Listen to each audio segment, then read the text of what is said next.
Student हम लोग 12th mathematics question 2024 के ऑब्जेक्टिव का सॉल्यूशन कर रहे हैं, जिसमें हम लोग 2 पार्ट कंप्लीट कर चुके हैं। पहला पार्ट में हम लोग 1 से लेकर 25 क्वेश्चन को कंप्लीट किए थे और सेकंड पार्ट में हम 26 क्वेश्चन से 50 क्वेश्चन को कंप्लीट किए थे। अब हम लोग थर्ड पार्ट कंप्लीट करने वाले हैं, जिसमें आज हम लोग 51 से लेकर 75 क्वेश्चन को कंप्लीट करेंगे। तो हम लोग स्टार्ट करते हैं पार्ट थर्ड को क्वेश्चन नंबर 51 से। क्वेश्चन नंबर 51 जो दिया हुआ है यहाँ पे आपको दिखाई दे रहा होगा, डिफ्रेंशिएशन करना है। Log of sec X plus 10x का डिफ्रेंशिएशन करना है। तो इसका डिफरेंस कितना हो जाएगा? लॉग का डिफ्रेंशिएशन लॉग के अंदर वाले के रिस्पेक्ट में होता है, तो 1/sec x प्लस 10x हो जाएगा। sec x प्लस 10x के रिस्पेक्ट में कितना हो जाएगा? 1/sec x plus 10x into sec x plus 10x का जो हम डिफ्रेंशिएशन करेंगे तो sec x का हो जाएगा sec x into 10x plus 10x का डिफ्रेंशिएशन sec स्क्वायर x। ठीक है, और ऊपर से मुझे दिखाई दे रहा है कि हम sec x कॉमन ले सकते हैं, और ऊपर से अगर हम sec x कॉमन लें तो ऊपर बन जाएगा sec x प्लस कितना? sec x प्लस यहाँ sec x बच जाएगा और इस पार्ट में 10x बचेगा। ठीक है, तो थोड़ा आगे पीछे हो गया, ये 10x यहाँ पे लिखाना था और यहाँ sec x लिखाना था, पर कोई बात नहीं, यहाँ sec x प्लस 10x लिखा गया और नीचे sec x प्लस 10x है अपने पास, ये दोनों कैंसिल हो जाएगा तो बचेगा कितना? sec x। तो बी आंसर करेक्ट हो जाएगा इसका। नेक्स्ट क्वेश्चन 52 देखते हैं। sec x plus cosec sec inverse x plus cosec inverse x का differentiation. sec inverse x plus cosec inverse x का कितना होता है? π/2 होता है, और π/2 का डिफरेंस यानी कांस्टेंट का डिफरेंशिएशन कितना होता है? 0। सेकंड ऑप्शन बी करेक्ट हो जाएगा इसका। नेक्स्ट क्वेश्चन नंबर 53 दिया हुआ है। y इक्वल टू कितना? tan inverse 1 minus cos x upon में sin x। इसका डिफरेंशिएशन निकालना है, तो पहले इसको इस इनवर्स ट्रिमेटिव फंक्शन को सॉल्व करेंगे। y इक्वल टू ये दिया हुआ tan inverse 1 minus cos x को लिखेंगे 2 sin square x/2, half angle में जाएंगे, और sin x को लिखेंगे 2 sin x/2 into cos x/2। यहाँ से स्क्वायर से sin x/2 कैंसिल हो जाएगा, 2 से 2 कैंसिल हो जाएगा, तो y इक्वल टू आ जाएगा tan इनवर्स, इधर एक साइन ऊपर में बचा हुआ है sin x/2 और नीचे में एक cos x/2 बच गया है, तो sin x/2 cos x/2 बन जाएगा tan x/2। 10 कैंसिल होकर y इक्वल टू कितना आ जाएगा? x/2, और इसका अगर हम डिफ्रेंशिएशन निकालें x/2 का कितना आ जाएगा? 1/2। तो आंसर अपना हो जाएगा सी, करेक्ट आंसर हो जाएगा। Next question 54। x equal to sec theta और y इक्वल टू कितना? b tan थीटा दिया हुआ है, तो यहाँ से dx निकालना है। तो पहले यहाँ से dx/d निकालते हैं। dx/d अपना आ जाएगा, एक कांस्टेंट बाहर रहेगा, sec थीटा का डिफरेंशिएशन कितना आ जाएगा? sec theta into tan theta. उसके बाद dy/d निकालते हैं। dy/d इसका डिफरेंस b कांस्टेंट है, b को छोड़ देंगे, tan थीटा का डिफरेंस कितना आ जाएगा? sec square theta. और इसका रेशियो निकाल लेंगे, जैसे dy/dx बराबर क्या आ जाएगा फॉर्मूला पैरामीट्रिक डिफरेंशिएशन में? dy/d अपॉन में dx/d थीटा। dy/d कितना है? b sec स्क्वायर थीटा, और नीचे dx/d का वैल्यू कितना है? a sec theta into tan theta. तो यहाँ से sec स्क्वायर थीटा में से sec थीटा कैंसिल हो जाएगा, एक sec थीटा बच गया है। नेक्स्ट में b/a, इधर sec थीटा है और इधर नीचे में है tan थीटा। ठीक है, तो sec थीटा को क्या लिख सकते हैं?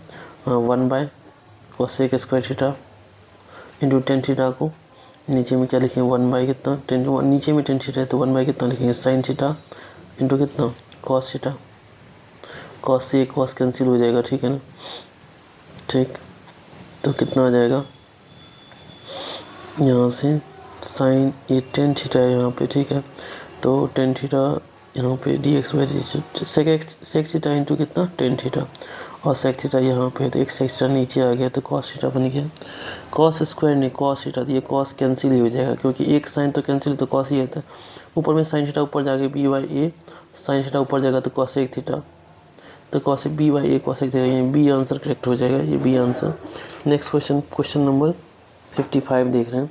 55 नंबर में क्या दिया? y equal to root under sine X plus root under sine X plus root infinite तक चल रहा है, तो इसको फिर लोग क्या लिख सकते हैं? y equal to root under sine X plus y लिख दें, क्योंकि यहाँ से यहाँ तक y ही होगा टोटल। ठीक है, तो y दोनों तरफ स्क्वायर करेंगे तो y स्क्वायर इक्वल टू कितना? साइन एक्स प्लस कितना? y अब डिफ्रेंशिएट करेंगे तो वाई स्क्वायर का difference 2y dy/dx equal to sine X का डिफरेंस कितना cos x, x के डिफरेंशिएट करेंगे यहाँ पे y का डिफरेंस dy/dx। ठीक है, dy/dx निकालना है अपने को, तो dy/dx कॉमन ले लेंगे तो 2y इधर से dy/dx निगेटिव में आ जाएगा तो -1 कॉमन आ जाएगा यहाँ पे, इंटू कितना dy/dx इक्वल टू कितना cos x। तो dy/dx बराबर कितना cos x बाई ये डिवाइड में चला जाएगा तो cos x बाई 2y - 1, तो cos x by 2y - 1 option C correct हो जाएगा। नेक्स्ट क्वेश्चन देख रहे हैं, question number 56, y equal to कितना x⁻20 दिया हुआ है, इसका सेकेंड ऑर्डर डेरिवेटिव निकालना है। तो फर्स्ट बार डिफ्रेंशिएट करेंगे तो dy/dx का वैल्यू कितना आ जाएगा अपना 20 x⁻19, एक बार और डिफ्रेंशिएट करेंगे यानी dy/dx का वैल्यू कितना आ जाएगा 19 पीछे आएगा 19 दूना 380 x की पावर कितना 18, तो 380 ऑप्शन सी करेक्ट हो जाएगा। नेक्स्ट क्वेश्चन देखते हैं लोग।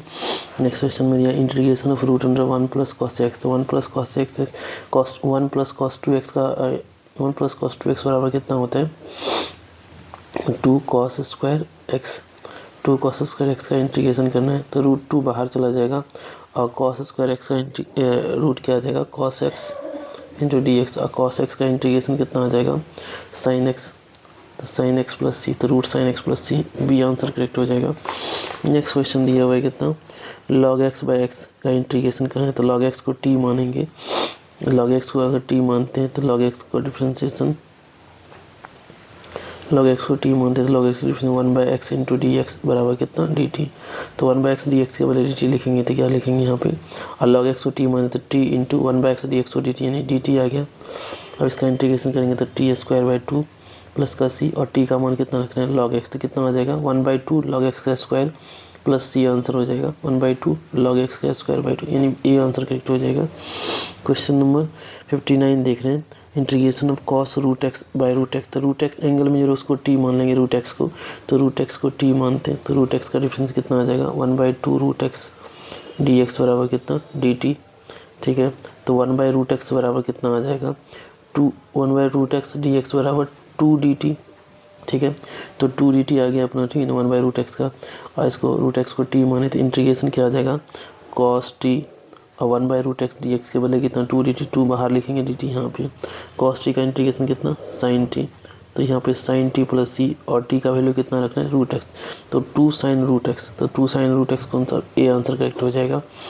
नेक्स्ट क्वेश्चन नंबर 60 देख रहे हैं, रूट के अंदर में cos x दिखाई दे रहे हैं तो cos x को t मान लेंगे, तो अगर हम लेट कर लेते कितना cos x equal to t, तो cos x का डिफ्रेंशिएशन हो जाएगा तब माइनस का sin x इंटू dx बराबर कितना dt, लेकिन ये पास sin x dx है तो यहाँ sin x dx बराबर अपने पास आ जाएगा sin x dx बराबर -dt।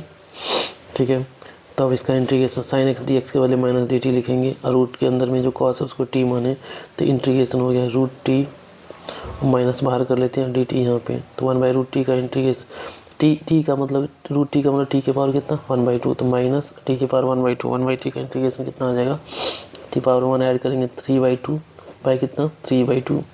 अब इसको पलटेंगे कितना प्लस का c पलटेंगे तो 2 ऊपर चल जाएगा तो 2/3 माइनस 2/3, और t के पावर t का वैल्यू क्या रखेंगे पहले cos x, तो cos x के पावर कितना 3/2 प्लस का c, तो -2/3 cos x के पावर कितना 3/2 प्लस c, तो ये आंसर बी करेक्ट आंसर हो जाएगा।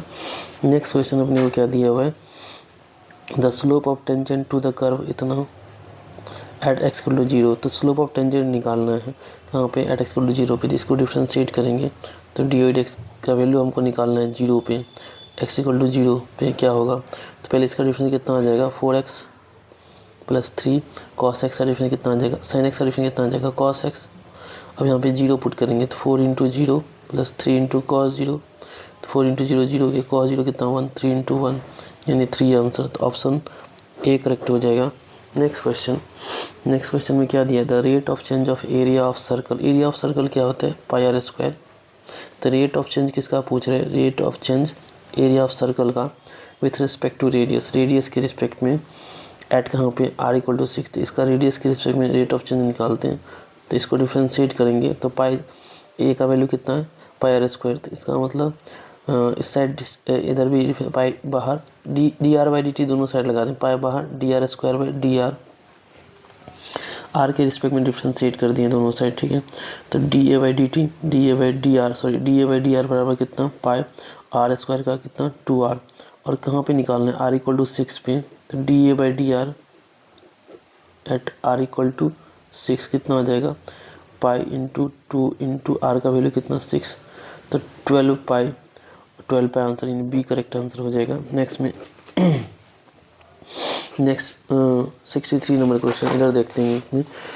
If the event A and B are independent then, अगर ए और बी कैसा इवेंट है, इंडिपेंडेंट इवेंट है, तो ए इंटरसेक्शन बी बराबर probability of A intersection B बराबर P A into P B, पहला ही करेक्ट आंसर होगा, ठीक है ना, फॉर्मूला ही है अपना, ठीक है।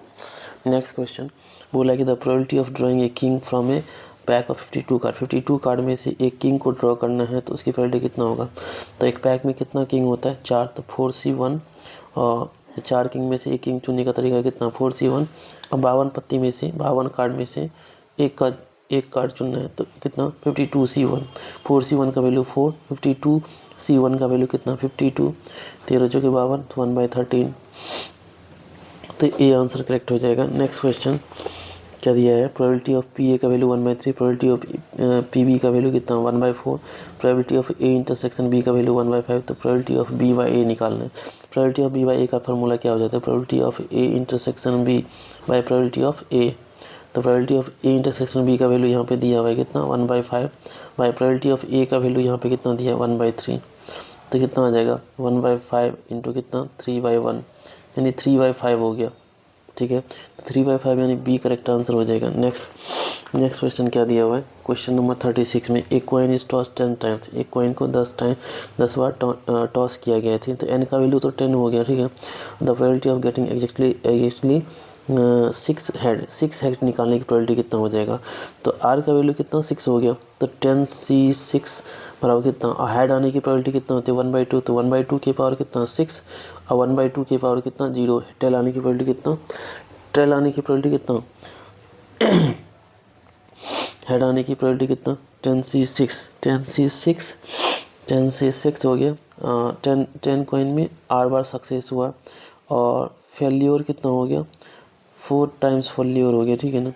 तो फेल्योर 6 टाइम सक्सेस हुआ है, 6 टाइम सक्सेस और फेल्योर 4 टाइम्स, तो 4 आ जाएगा यहाँ पे, यानी कि 10C6 और 1/2 की पावर कितना 6 और 4 कितना 10, तो ये आंसर अपना डी करेक्ट हो जाएगा। नेक्स्ट क्वेश्चन में देखते हैं, question number 67, probability of A का वैल्यू दिया हुआ है, प्रोबेबिलिटी ऑफ बी का वैल्यू दिया हुआ है, probability of A union B दिया है, तो probability of A intersection B पूछ रहा है, तो probability of A intersection B बराबर क्या होता है formula, probability of A plus probability of B minus probability of A union B. यहाँ पे वैल्यू रख देंगे अपना, प्रोबेबिलिटी ऑफ ए का वैल्यू कितना 6/11 प्लस प्रोबेबिलिटी ऑफ बी का वैल्यू कितना 5/11 minus probability of A union B का वैल्यू कितना 7/11, ठीक है। दिया जाएगा क्या 6/11 5/11, तो कितना आ जाएगा 11/11, ठीक है, अब माइनस 7/11, तो 7/11 में से 11/11 में से 7/11 तो 4/11, ये अपना आंसर हो जाएगा, ये आंसर हो जाएगा, ठीक है। नेक्स्ट में X Y the equation of X Y plane का इक्वेशन क्या हो जाएगा z = 0, ऑप्शन सी करेक्ट हो जाएगा। नेक्स्ट क्वेश्चन में क्या है, direction cosine of Z axis का डायरेक्शन कोसाइन क्या हो जाएगा 0,0,1, बी करेक्ट आंसर हो जाएगा। नेक्स्ट बिंदु ये अपना the distance between the point 4,3,7 and 1,-1, -5 के बीच का डिस्टेंस कितना हो जाएगा, तो √x1 - x2 का होल स्क्वायर, x1 - x2 करेंगे 3 का whole square plus y1 - y2 का होल स्क्वायर, 3 में से -1 को माइनस करेंगे तो प्लस का 4 हो जाएगा, तो प्लस के 4 का स्क्वायर प्लस z1 - z2 का होल स्क्वायर, z1 में से z2 घटाएंगे तो -5 को घटाएंगे तो प्लस का 5 हो जाएगा, तो 7 5 12 12 का स्क्वायर, 3 का स्क्वायर 9, 4 का स्क्वायर 16, 12 का स्क्वायर 144, 16 9 25 पर 144, तो कितना आ जाएगा रूट में 9 4 6 116 यानी 13 आंसर ए करेक्ट आंसर हो जाएगा। Next question number 71, question number 71 में क्या पूछा, the order and degree of differential equation, order and degree पूछे डिफरेंशियल इक्वेशन का, तो ऑर्डर मैक्सिमम ऑर्डर हमको कितना दिखाई दे रहा है 2, तो ऑर्डर 2 हो जाएगा 8 डिग्री। इसका हायर ऑर्डर का हायर पावर कितना है, 1 है पावर, तो इसका मतलब क्या, इसका डिग्री कितना हो जाएगा 1, तो order 2 degree 1, A correct answer हो जाएगा। ठीक है, नेक्स्ट क्वेश्चन में बोल रहा है क्या कि the integrating factor of differential equation इतना, तो इंटीग्रेटिंग फैक्टर यहाँ पे पी का वैल्यू कितना 2 दिया हुआ है। ठीक है ना, तो इंटीग्रेटिंग फैक्टर का फॉर्मूला क्या होता है, ई के power integration P D x, तो ई के पावर इंटीग्रेशन, अब पी का वैल्यू 2 है तो 2 बाहर इंटू कितना डी एक्स, तो डी एक्स का इंटीग्रेशन कितना एक्स, तो ई के पावर कितना 2x, तो आंसर सी हो जाएगा। नेक्स्ट क्वेश्चन 73 में क्या पूछ रहा है, तो सॉल्यूशन ऑफ डिफरेंशियल इक्वेशन, इस डिफरेंशियल इक्वेशन का सॉल्यूशन निकालना है, तो इसको क्या लिख सकते हैं, डी वाई डी एक्स बराबर ई के पावर एक्स प्लस वाई को लिख सकते हैं ई के पावर एक्स इंटू ई के पावर कितना वाई। अब वेरिएबल को सेपरेट कर लेंगे, तो इधर वाई वाला टर्म को इधर डिवाइड में लेते हैं, डी वाई बाई ई के पावर वाई इक्वल टू ई के power x into D x. ठीक है, ई के पावर वाई को ऊपर ले जाएंगे तो ई के power minus Y into D Y बराबर ई के पावर एक्स इंटू कितना डी एक्स। अब दोनों साइड इंटीग्रेट कर देंगे, दोनों साइड इंटीग्रेट करेंगे क्या लिखाएगा, इंटीग्रेशन ई के power minus y d Y बराबर इंटीग्रेशन ई के पावर एक्स इंटू कितना डी एक्स। ई के पावर वाई का इंटीग्रेशन कितना आ जाएगा, ई के पावर माइनस वाई, अब माइनस वाई का कितना आ जाएगा, माइनस का 1, माइनस वाई का डिफरेंस कितना आ जाएगा -1 इक्वल टू ई की पावर एक्स का इंटीग्रेशन ई की पावर एक्स और प्लस का सी। नेक्स्ट में यहाँ से ई की पावर कितना -y माइनस ऑफ, क्योंकि माइनस से मल्टीप्लाई का -1 से, तो माइनस ई की पावर -y और ई की पावर -x को बराबर के साइड लाएंगे तो माइनस का ई की पावर -x हो जाएगा प्लस इक्वल टू सी। दोनों से माइनस कॉमन लेंगे तो माइनस ऑफ ई के पावर y -y प्लस ई के पावर कितना x बराबर कितना सी। तो ई के पावर x आप प्लस ई के पावर -y बराबर माइनस से मल्टीप्लाई तो माइनस सी। अब माइनस सी को अपन लोग सी लिख सकते हैं, ई के पावर -y इक्वल टू कितना सी। तो ये सी ई के पावर x प्लस ई के पावर -y इक्वल टू सी। तो ई के पावर x प्लस ई के पावर -y इक्वल टू सी, यानी ए करेक्ट आंसर हो जाएगा। नेक्स्ट क्वेश्चन नंबर 74 देखते हैं। The solution of differential equation था, इसका सॉल्यूशन निकालना है तो d y d x equal to y by x, variable को सेपरेट करेंगे तो 1 by y into D y 1 by x into कितना डी एक्स, इंटीग्रेट करेंगे तो कितना log mod y equal to log mod x plus log mod c. ठीक है, तो लॉग मॉड वाई बराबर कितना लॉग मॉड, इन दोनों लॉग को एक साथ करेंगे तो c x, log log cancel हो गया तो वाई इक्वल टू कितना सी एक्स, तो y equal to c x answer कौन सा हो गया, ये बी आंसर करेक्ट आंसर हो गया। नेक्स्ट क्वेश्चन नंबर कितना 75, the integrating factor of differential equation, इसका डिफरेंस तो पी का वैल्यू कितना है 2, तो इसका इंटीग्रेटिंग फैक्टर कितना है ई के पावर इंटीग्रेशन पी का वैल्यू पी डी एक्स, तो पी का वैल्यू 2 बाहर इंटू डी एक्स, ई की पावर 2x आंसर हो जाएगा। ठीक है, तो इंटीग्रेटिंग फैक्टर इसका आ जाएगा ई की पावर कितना 2x। ठीक है, तो 75 नंबर क्वेश्चन कंप्लीट हो चुका है। नेक्स्ट क्वेश्चन में हम लोग 76 से लेकर के 100 तक का क्वेश्चन को कंप्लीट करेंगे। Thank you.